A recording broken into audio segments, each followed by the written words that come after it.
नमस्कार, धीरेन्द्र पुंडीर ऑफिशियल में आप सभी का एक बार फिर से स्वागत है। संवाद में आज एक ऐसी चर्चा जिस पर मुझे लगता है थोड़े दिन बाद सभी की निगाहें होंगी। क्या आप बता सकते हैं कि ऐसा कौन सा राज्य है जिसमें अगर बीजेपी पहली बार सत्ता में आती है तो उसका आम कार्यकर्ता से लेकर उसकी पार्टी का सर्वोच्च नेता तक तमाम लोग खुशी से झूम उठेंगे। यूं तो राजनीति में हर एक राज्य की कीमत बराबर होती है अगर हम उसको राजनीतिक नजरिए से देखें, लेकिन परसेप्शन में किसी एक राज्य की जीत किसी भी पार्टी के लिए एक हिमालय की माउंट एवरेस्ट पर चढ़ने जैसी होती है। अगर आपने अपना दिमाग घुमा लिया हो तो फिर मैं आपको बताता हूं कि वो राज्य बंगाल या केरल नहीं, वो तमिलनाडु है। बीजेपी के लिए तमिलनाडु एक ऐसा राज्य है जिसमें जीत के सपने वो 2000 से तैयारी कर रही है, कोशिश कर रही है 90 से अपनी जड़ें जमाने की, लेकिन तमिलनाडु उसके लिए हार्ड नट टू क्रैक हो रहा है। यानी एक ऐसा राज्य जहां उसको मिलना भी बहुत मुश्किल होता है शुरुआती सफलताएं। हालांकि वो एआईएडीएमके के साथ मिलके पहले कई बार अपनी प्रभावशाली उपस्थिति जता चुकी है, लेकिन यह गठबंधन की बात है। तमिलनाडु एक ऐसा राज्य है जहां कि कोई भी पार्टी जो नेशनलिस्ट पार्टी है उसने बहुत अरसे से सत्ता का स्वाद अपने आप अकेले नहीं चखा है। बीजेपी ने पिछले लोकसभा चुनाव की तैयारी के दौरान एक ऐसे युवा नेतृत्व को सामने उतारा था, यानी एक ऐसा नेता युवा जिसको पूरे देश में जाना पहचाना गया। बीजेपी का तमिलनाडु का वो शायद सबसे बड़ा चेहरा था जिसको देश के अलग अलग हिस्सों में भी बीजेपी के कार्यकर्ता पूरी ताकत के साथ तमिलनाडु में एक उम्मीद के तौर पर देख रहे थे। लेकिन यहाँ हुआ क्या और आज हम इस पर बात क्यों कर रहे हैं? आज अमित शाह केंद्रीय गृह मंत्री तमिलनाडु में थे। मदुरै से उन्होंने अपने प्रोग्राम की शुरुआत की और पूजा के साथ उन्होंने जब शुरुआत की उसके बाद उन्होंने जो बयान दिया वो ये बताता है कि इस बार बंगाल तो है ही बीजेपी के निशाने पर, लेकिन सबसे बड़ी जीत वो हासिल करना चाहते हैं तो तमिलनाडु में सत्ता में हिस्सेदारी। एआईएडीएमके के साथ उनके संबंध जो समझौता है वो बन चुके हैं और उसके लिए उन्होंने एक बहुत बड़ी राजनीतिक, जिसको बलि कहा जा सकता है या जिसको ये कहा जा सकता है राजनीतिक अपनी तरफ से एक अपना एक महत्वाकांक्षा को, यानी एक ऐसे लीडर को उन्होंने राजनीतिक परिदृश्य से राज्य के हटाया है जिसमें वो सबसे बड़ी उम्मीद न केवल पार्टी बल्कि उसके कार्यकर्ता भी देख रहे थे। आज केंद्रीय गृह मंत्री जो अमित शाह हैं उन्होंने एक बहुत ही शानदार बयान दिया और बड़ी ताकत के साथ अपने कार्यकर्ताओं को कहा कि मेरी आंखें और कान यहीं पर हैं। तमिलनाडु में डीएमके पर हमला बोलने के वक्त उन्होंने कहा कि मैं रहता दिल्ली में हूं लेकिन मेरी आंखें और कान तमिलनाडु में है और 2026 में राज्य विधानसभा चुनाव में बीजेपी को बढ़त मिलेगी। मदुरै में आज उन्होंने अगले साल के चुनाव के लिए जब बातचीत करते हुए कहा कि 2026 के विधानसभा चुनाव में भाजपा और अन्ना द्रमुक की जो मिलकर एनडीए सरकार बनाएंगे और पश्चिम बंगाल में भी एनडीए सरकार बनाएगी। पश्चिम बंगाल पर हम लोग कई बार बात कर चुके, लेकिन तमिलनाडु की राजनीति एक ऐसी है जिसके बारे में चर्चा तो ज्यादातर तमाम भारतीय करते हैं, इधर नॉर्थ इंडियन में भी करते हैं, लेकिन उसकी राजनीति का जो अंदर का गणित है वो क्या है इस पर बहुत कम लोग जानते हैं। तो मैं आज आपको उसी पर बातचीत करते हैं कि आखिर तमिलनाडु की जीत क्यों बीजेपी के आम कार्यकर्ता को एक बड़ी जीत के तौर पर दिखाई देगी। उनको क्यों लगता है कि ये पार्टी जीतना, अगर वो तमिलनाडु जीतते हैं तो बीजेपी सह्याद्री पार करके अपने मिशन को लास्ट तक जाती है। अगर हम तमिलनाडु की राजनीति जो है हमेशा ही अपने एक अनूठे सांस्कृतिक और जातीय ताने बाने की तरह चलती है और जातीय समीकरणों के इर्द गिर्द गिनी जाती है, जिसको बाहर ये माना जाता है कि नहीं वो सिर्फ जो हिंदी भाषा या इन तमाम नॉर्थ इंडियन के खिलाफ अपनी राजनीति को एक बड़ी धार देकर वहां जीतते हैं। लेकिन ये बाहर की बात है, ये कोई अंदरूनी चुनौती नहीं है। अगर हम इस पर देखें कि कैसे शुरू होती है तो मैं तमिलनाडु की बीजेपी की यात्रा से शुरू करता हूं कि जना कृष्णमूर्ति 2001 में मदुरै के तमिलनाडु के नेता, आपको याद आया होगा जना कृष्णमूर्ति, जिनको बीजेपी ने राष्ट्रीय अध्यक्ष के तौर पर तमिलनाडु की राजनीति में प्रवेश करने के लिए बनाया गया था। ये माना गया था कि ये बहुत महत्वाकांक्षी प्रोजेक्ट है जिसमें जना कृष्णमूर्ति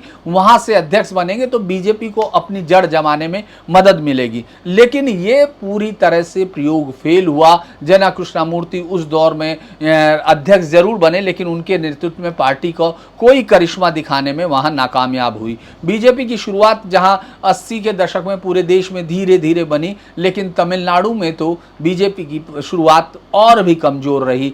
वहां 1998 में एआईडीएमके और बीजेपी की मदद से पहली बार 3 लोकसभा सीटों पर जीत मिली थी। और अगर इसके कहें तो ये एआईडीएमके की जीत थी, उसके सहारे बीजेपी ने, चूंकि एआईडीएमके या डीएमके आप देखते होंगे कि केंद्र में वो जो सत्तारूढ़ पार्टी होती है उसके साथ उनका सहयोग होता है और उसमें वो लोग उनके साथ, मतलब जो केंद्र की राजनीति उसमें वो दोनों पार्टियां ये करती रही हैं। अभी डीएमके जो है उसमें एनडी गठबंधन की एक मुख्य सहयोगी है। अब अगर हम लोग इसकी शुरुआत करते हैं तो एलके आडवाणी जो है एनडीए के दौरान एआईडीएमके के लिए उन्होंने बहुत सारी रैलियां की और पार्टी को थोड़ी पहचान दिलाने में कामयाबी हासिल। कोयम्बटूर, त्रिची और नीलगिरीज ये वो हिस्से थे जहां पार्टी के लोगों का समर्थन बढ़ा, और लेकिन ये बहुत ज्यादा ताकत हासिल नहीं कर पाई।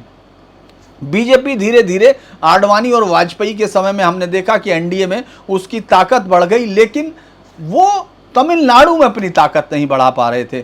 2014 के बाद अगर जब प्रधानमंत्री मोदी और अमित शाह का युग शुरू होता है बीजेपी में, तो बीजेपी साउथर्न आउटरीच के लिए, यानी वो जो दक्षिण राज्यों में ये माना जाता था कि सह्याद्री पार करते ही कमल की रफ्तार धीमी हो जाती है, और वहाँ तो उन्होंने कोशिश की कि वो उस तरफ आगे बढ़ें। यानी पूरे देश में शुरुआत का जो महत्वाकांक्षी अभियान है, आपने सुना होगा पहले दौर में सबसे ज़्यादा प्रधानमंत्री मोदी अगर कहते थे तो कांग्रेस मुक्त भारत थे, तो वो इस बात को करने के लिए उन्होंने तमिलनाडु से, केरल से लेके कन्याकुमारी तक, जो माफ कीजिएगा कन्याकुमारी से लेके कश्मीर तक एक विस्तृत राजनीति की। उन्होंने स्थानीय लीडरशिप उठाई और अलग अलग समझौते किए जिनको सिर के बल खड़े होना भी कहा गया, उसी में बंगाल भी है। बीजेपी ने एआईडीएमके के साथ 98-99 में और जो 2014 और 2019 लोकसभा चुनाव में गठबंधन किया, और 2019 में जिस तरह से हार हुई थी वो जो एआईडीएमके की तमाम सीटों पर 0 एआईडीएमके को मिला और बीजेपी भी 5 हार गई। और तभी राजनीति में यानी 2020 में बीजेपी ने अपनी ही लीडरशिप को खड़ा करने का फैसला किया, और तब एक युवा नेता के अन्नामलाई जो कर्नाटक में आईपीएस, जो कर्नाटक काडर के आईपीएस थे और अपने काम के चलते कर्नाटक के युवाओं में बड़ी तेजी से लोकप्रिय हुए थे, उनको बीजेपी ने तमिलनाडु की राजनीति में उतारा। और महज 2020 से लेके आज 2025 है, हिंदुस्तान में अगर बीजेपी के कार्यकर्ता किसी भी राज्य के हों तो उनको अन्नामलाई में रोशनी दिखती है। चूंकि अन्नामलाई ने जो शुरुआत की थी, उन्होंने एन मन एन मक्कल पद यात्रा की, यानी 2024 में वो अपने लिए कई सीटें जीतने के दावे के साथ आए। और जो सबसे बड़ी बात थी, जो कभी किसी भी नेशनल पार्टी ने ये सोचा नहीं था कि तमिलनाडु में पेरियार के नाम का जो उपाधि दी गई थी रामास्वामी नायकर, जिसने शुरुआत की थी कि ब्राह्मण विरोधी आंदोलन और जो जस्टिस पार्टी के तौर पर उनके साथ मिलकर अलग अलग जो आंदोलन थे, जिस तरह से जातीय हिंदी भाषा विरोधी और अपने मतलब बहुत ही सेंट्रिक, तमिल सेंट्रिक राजनीति की शुरुआत की थी। और उसके बाद अन्नादुराई, इन तमाम नेताओं के खिलाफ कोई तमिल नेता राजनीति में उनके विरोध करके अपने आप को स्थापित कर सकता है क्या? ये बात बहुत सारे लोगों ने कभी सोची नहीं थी, लेकिन अन्नामलाई ने इस तरफ कदम बढ़ाया। अब अगर हम लोग 2024 के नतीजों के पास जाते हैं तो बीजेपी के पास 18.2% वोट, 0 सीटें मिली, हालांकि ये करेक्शन 11 पॉइंट समथिंग का है। और डीएमके और कांग्रेस ने सभी चीज़ें, यानी इंडी गठबंधन ने 39% मतलब 39 की 39 सीटें जीत ली थी।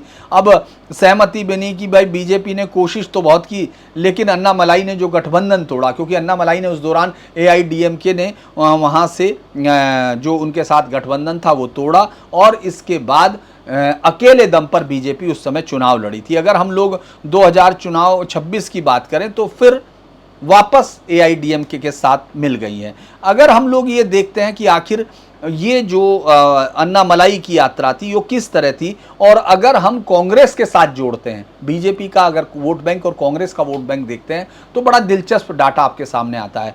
कुल वोट बैंक जो है तमिलनाडु की 2021 विधानसभा चुनाव में जो ये गठबंधन था जिसमें स्टालिन डीएमके कांग्रेस थे, उनको मिला के मिला 45.38% वोट, और कांग्रेस को अकेले 4.27 वोट मिला था, जबकि बीजेपी एनडीए गठबंधन के तहत लड़ी थी और 2.62% वोट मिला था। यानी 2020 की अगर हम लोग विधानसभा की चुनाव 21 की बात करते हैं तो ये बेहद कमजोर प्रदर्शन था, लेकिन कांग्रेस और बीजेपी लगभग दोनों बराबर थे। कांग्रेस को 18 सीट मिल गई, लेकिन बीजेपी वहां मात्र 4 सीटों पर सिमट गई थी। अब जब 2024 में हम लोकसभा चुनाव पर आते हैं तो जहां अलग लड़ी कांग्रेस एनडी ब्लॉक में थी, यानी इंडिया गठबंधन में थी, तो उसको वोट परसेंटेज मिला 10%, और सीटें लड़ी 9 सीटें मतलब उसको मिली, जबकि बीजेपी एनडीए गठबंधन का हिस्सा तो थी, वहां उसने छोटी छोटी पार्टियों के साथ गठबंधन किया था, लेकिन एआईडीएमके नहीं थी,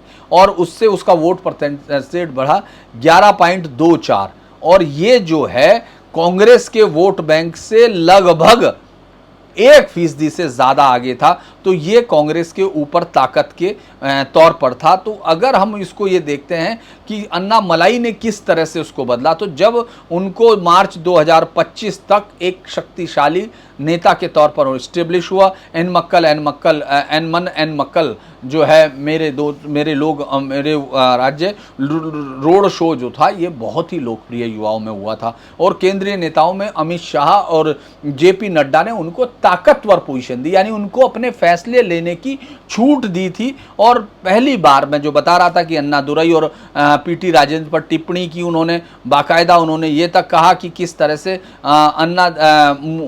एक लीडर का थेवर लीडर का नाम लेते हुए कहा कि किस तरह अन्नादुरई और रंजन हिंदू धर्म का या देवताओं का अपमान करेंगे।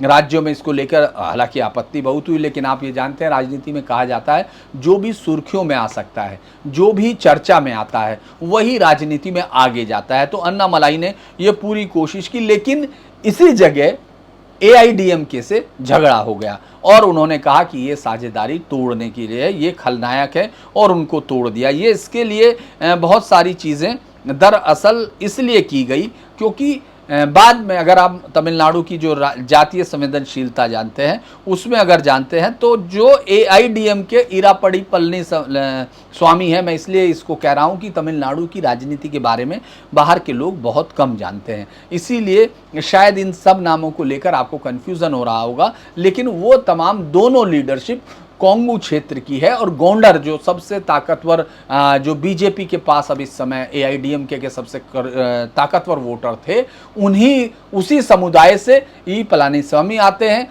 है ना, इरापडी, और उसी से आते हैं जो अन्नामलाई हैं। तो लिहाजा ये एक बड़ी लड़ाई वहाँ शुरू हुई, और इसी लड़ाई में इन लोगों का गठबंधन टूट गया था। अब अगर हम लोग देखें कि ये किस तरह से जो पार्टियां आई सत्ता में आई, अब हम उनकी जातियों का विश्लेषण करने की कोशिश करते हैं। ओबीसी जो वहाँ नॉन ब्राह्मण्स जो पॉलिटिक्स है उसमें वेल्लालार है, जिसमें सेवाई पिल्लई, मुदलियार, गौंडर, नडार, चेटियार, नायडू, ये तमाम जातियां हैं। मैं इसलिए कह रहा हूं कि तमिलनाडु, केरल, ये तमाम ऐसे जगह है जहां हर एक जाति के पास अपनी पार्टी है।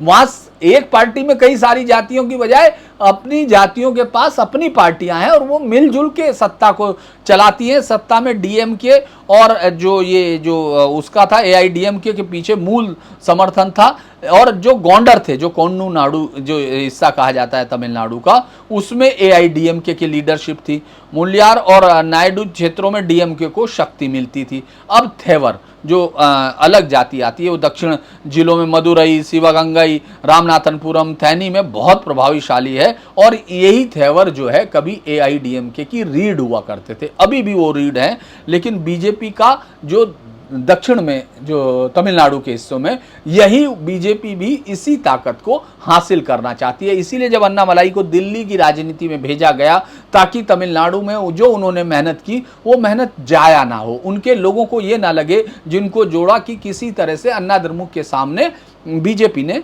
झुककर समर्पण किया है, इसीलिए उनको ताकतवर भूमिका में दिल्ली भेजा गया। आज की रैली में वो भी शामिल थे। अगर हम उसको देखें तो ये SC ST में पेरियार और डीएमके और कांग्रेस को परंपरागत रूप से समर्थन देते हैं। VCK है जो एक पार्टी है जो एक खास उसमें है, वो भी कांग्रेस। पल्लन जो इसको देवेंद्र कुलू वेलालार कहते हैं, इसमें दक्षिण जिलों में प्रभावी हैं और इनके नामकरण का मुद्दा उठा के बीजेपी ने कुछ पलन नेताओं को अपनी पार्टी में भी शामिल किया। एक आदि द्रविड़दार है जनरिक एससी जो पूरे राज्य में फैले हुए हैं, डीएमके और कांग्रेस में विभाजित है। चूंकि ब्राह्मण सब वहाँ बहुत ताकत में नहीं है, मतलब अगर हम जनता के तौर पर देखें वो पहले कांग्रेस में होते थे, अब वो बीजेपी की तरफ है, लेकिन बहुत सीमित संख्या में है, लिहाजा उनका। मुस्लिम्स और क्रिश्चियन दोनों 6-6% हैं और सबसे बड़ी बात है कि वो पूरी तरह से डीएमके के साथ है, यानी ये लगभग 12% वोट एक बहुत मजबूती के साथ, शिद्दत के साथ एनडी उसमें खड़ा है। और ये जातीय तौर पर अगर मैं आपको कहूं कि डीएमके की जो ताकत है वो वेलालार, मुदियार, नायडू दलित गठबंधन है और जातीय गठबंधन में एंटी ब्राह्मण एजेंडे के साथ ओबीसी और एससी को वो जोड़ते हैं। मुस्लिम क्रिश्चियन धीरे धीरे जुड़े लेकिन अब बहुत मजबूती के साथ है। एआईडीएमके जो है पूरी ताकत में थेवर और गाउंडर पर विशेष पकड़ के साथ है। एमजीआर के समय नाडार को भी लुभाया जो डीएमके के प्रारंभिक वोट बैंक थे और जयललिता ने वन्यारों को जोड़ा। मैं माफ कीजिए, शायद मुझे लगता है कि ये बहुत शास्त्रीय हो रहा है, लेकिन अगर आपको तमिलनाडु में उस राजनीति को समझना है तो आपको इसको समझना पड़ेगा। और बीजेपी जो है ट्रेडिशनली ब्राह्मण पे थी, बाद में थेवर और मैंने जो आपको बताया देवेंद्र वेलालार को टारगेट किया। थेवर के क्षेत्रों में 2024 में बहुत जबरदस्त रैलियों के साथ बीजेपी ने जातीय ध्रुवीकरण के साथ जो दलित जो डीएमके का द्रविडियन विमर्श है उसको तोड़ने की कोशिश की। अन्नामलाई ने तो गोंडर समुदाय का प्रतिनिधित्व किया। पेरियर और अन्नामलाई, जो मैंने कहा कि अन्नादुरई पर सीधे हमला बोल के उसने पूरे समीकरण बिगाड़ दिए थे। इस हमले से थेवर और वेलालार जो डीएमके और एआईडीएमके में थे दोनों बीजेपी में घुसे और देवेंद्र कला के मुद्दे को जोर से उठाया। लेकिन ये जातीय संतुलन मुझे लगता है कि थोड़ा सा परेशानी का वक्त था। लेकिन अगर आज की तरह में 2026 में जो होगा, डीएमके कांग्रेस VCK मिलके लड़ती हुई दिख रही हैं, जिसमें वेलालार दलित, मुस्लिम्स और क्रिश्चियंस हैं। इनका एजेंडा वही सामाजिक न्याय है, लेकिन बीजेपी इस वक्त बहुत मजबूत के तौर पर दिख रही है। अगर मैं आपको ये कहूं कि अगर बीजेपी ने, आप ये सुन के हैरान होंगे कि पहली बार बीजेपी क्यों इस पर जोर दे रही है और मैं भी इसको क्यों इसमें शामिल कर रहा हूं। बीजेपी ने 70 के करीब क्षेत्रों में दूसरे नंबर पर हासिल की। 9 ऐसे लोकसभा क्षेत्र थे जहां बीजेपी ने अपनी जमानत बचाई और उसमें से कई सीटों पर वो दूसरे नंबर पर थी। तो बीजेपी तमिलनाडु में घुस रही है। बीजेपी तमिलनाडु में जो, अगर अमित शाह कह रहे हैं कि मैं रहता दिल्ली में हूं लेकिन मेरी आंख और कान यही है, तो उसके पीछे यही कारण है कि किस तरह से उन्होंने जो मौजूदा उसमें बीजेपी के पास वो एक राज्य है जिसमें उनको केरल से पहले ज्यादा उम्मीद है। हालांकि केरल में उनको इस तरह की लीडरशिप उनके पास नहीं आई है। जातीय समीकरण अगर मिल रहा है तो ये मुझे लगता है कि पूरी ताकत के साथ बहुत बड़े तरीके से बीजेपी इस बार वहां घुस सकती है और बीजेपी वहां लड़ाई में है इस वक्त, अगर वो अपने संबंधों को सही से, जो अपनी जातीय समीकरण है वो उनको जोड़ती है। अगर मैं कोयम्बटूर में जहां से खुद अन्नामलाई लड़े थे वहां बीजेपी के दूसरे नंबर पर रहे थे और 4,50,000 वोट हासिल किए थे और तीसरे नंबर पर एआईडीएमके थे जिनको 2,36,000 वोट मिले और जीत का अंतर कितना था, सिर्फ 1,18,000। तो ये जो जीत का गणित है, अन्नामलाई हार जरूर गए लेकिन 4.5 लाख वोट हासिल किए। इसीलिए बीजेपी ने जो 23 सीटों पे चुनाव लड़ा था 11% उनको वोट मिले और दूसरे नंबर पर वो 9 सीटों पर दूसरे नंबर पर रही और 11 सीटों पर बीजेपी को जमानत जब्त हुई, सिर्फ 11 सीटों पे, वरना इससे पहले लगातार होती थी। तो मुझे लगता है कि बीजेपी ने 23 सीटों पर उम्मीदवारों में से 12 जगह दूसरे नंबर पर रही और बाकी तमाम जगह पर बीजेपी ने ऐसी तमाम सीटें मैं आपको गिनवाना चाहता था जिन पर हो, लेकिन मुझे लगता है कि ये बहुत ज़्यादा वो हो सकता है कि लंबा हो गया, लेकिन मैं आपको इसलिए चाहता था कि बीजेपी किस तरह से वहां जीत रही है। मतलब किन सीटों पर 234 विधानसभा क्षेत्रों में से 78 सीटों पर दूसरा स्थान किया और इसने एआईडीएमके को तीसरे नंबर पर धकेल दिया था। यानी बीजेपी अभी जो चुनाव होगा जिसमें एआईडीएमके के साथ उसका गठबंधन है, उसमें उसको सीटों की शेयरिंग इस बार सिर्फ नॉमिनल नहीं होगी, ताकत के साथ होगी। और ये ताकत उसको अगर किसी ने दी है तो वो ताकत उसको अन्नामलाई ने दी है। हालांकि पार्टी ने अन्नामलाई को मुझे लगता है कि थोड़ा सा कम करके जोड़ा है। अब हम आगे की तरफ चलते हैं। एक खबर मैं पढ़ना चाहता हूं, हालांकि जस्टिस वर्मा के महाभियोग की एक छोटी सी खबर मैं डिटेल आपके साथ कर चुके हैं हम लोग शेयर की क्या हुआ था, लेकिन आज उसमें थोड़ा बढ़ा है। और अब जिस तरह से किरण रिजिजू ने तमाम विपक्षी पार्टियों से बातचीत करके इसी विधानसभा सेशन में, माफ कीजिएगा, लोकसभा सेशन में उनके खिलाफ लाने की जो महाभियोग है उसकी तैयारियां शुरू हो गई। तो इसी बीच इस बात की खबर आने लगी है कि आखिर महाभियोग से पहले क्या जस्टिस वर्मा इस्तीफा देंगे, क्योंकि संजीव खन्ना जो सीजेआई थे, पूर्व सीजेआई, उन्होंने जब उनको ये मैसेज भिजवाया था उन्होंने इस्तीफा देने से इनकार कर दिया था। तो जो न्यायमूर्ति जस्टिस वर्मा हैं, अब उनका ये सुनने में आ रहा है कि वो इस पर महाभियोग के शुरू होने से पहले इस्तीफा दे सकते हैं। इसका उनको फ़ायदा सिर्फ यही होता है कि अगर वो इस्तीफा देते हैं तो उनकी पेंशन और तमाम जो बेनिफिट्स हैं वो बचे रहते हैं। अगर जस्टिस वर्मा फैसला करते तो उन्हें सेवानिवृत्त उच्च न्यायालय के न्यायाधीश के समान पेंशन और अन्य लाभ मिलेंगे। लेकिन संसद द्वारा अगर वो हटाए जाते हैं तो उस पे उनको ये तमाम लाभ और पेंशन नहीं मिलेगी। तो इस पर चर्चा चल रही है कि वो क्या करेंगे। संविधान के वो चाहें तो अपने प्रधान राष्ट्रपति को सिर्फ अपना एक चिट्ठी लिखकर अपना वो त्याग सकते हैं, उनको किसी अनुमोदन की ज़रूरत नहीं पड़ेगी। आपको मालूम होगा कि न्यायमूर्ति वर्मा के आवास पे आग लगने की घटना हुई थी जिसमें बहुत सारे नोट जले हुए मिले थे। जस्टिस खन्ना ने उनको इस्तीफा देने के लिए कहा था, लेकिन उन्होंने जस्टिस खन्ना से इनकार कर दिया था। अब मुझे लगता है कि राज्यसभा के 50 सदस्य और लोकसभा के 100 सदस्यों का जो समर्थन सरकार जुटा रही थी और जिसके लिए वो इनको हटाने की कोशिश कर रही है। तो मुझे लगता है कि ये एक बड़ी खबर हो सकती है अगर वो इस्तीफ़ा देते हैं। लेकिन ये बड़ा विचित्र बात होगी कि वो इस्तीफ़ा देते हैं तो उनको पेंशन मिलती रहेगी, यानी करप्शन के एक बहुत खुले हुए और बहुत ही ग्लैरिंग केस में भी अगर आप इस तरह से न्यायाधीश को उसके वो तमाम लाभ और पेंशन मिलेगी तो मुझे लगता है कि तब कई सारे सवाल खड़े होते हैं। एक और खबर पर मैं जिक्र करना चाह रहा था, है तो छोटी सी खबर को देखें अगर, लेकिन वो एक बड़ा है, क्योंकि अभी कुछ दिन पहले मैं इसीलिए उस खबर पर जा रहा था क्योंकि गाज़ियाबाद में एक स्टोरी छपती है इंडियन एक्सप्रेस में कि एक जो है 3 साल के लव मैरिज हुई, इंटरफेथ लव स्टोरी हुई, जिसमें हिंदू लड़की और मुस्लिम लड़के ने शादी की भागकर, और उसके बाद उनके पिता एक जाके खबर लिखवाते हैं। ये अकबर खान लड़का और सोनिका चौहान लड़की थी, इन्होंने शादी की थी 3 साल पहले, लेकिन इनके पिता जाकर कहते हैं कि उनको मालूम नहीं है और अभी उन्होंने एक एफआईआर निकाली।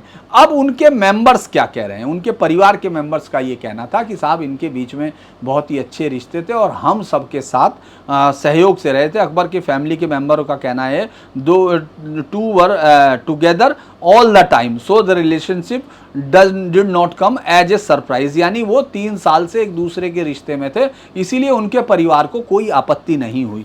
तो ये लगा कि ये एक बहुत ही परेशानी भरा है कि उनके पिता परेशान कर रहे हैं और ये सब है। लेकिन अगर आपको बरेली की एक खबर मैं बता दूं, बरेली में जो है अब एक इस तरह की घटनाएं हुई, उससे पहले 2023 में हुई थी, एक हैदरी समूह बना है। ये घटनाएं आपको अलग अलग जगह पर दिखाई दी होंगी। दरअसल क्यों ये सवाल उठते हैं, आखिर लड़का लड़की अपनी मर्जी से शादी कर सकते हैं, लड़का लड़की राजी तो क्या करेगा काजी जैसी कहावतें आपने सुन ली होंगी।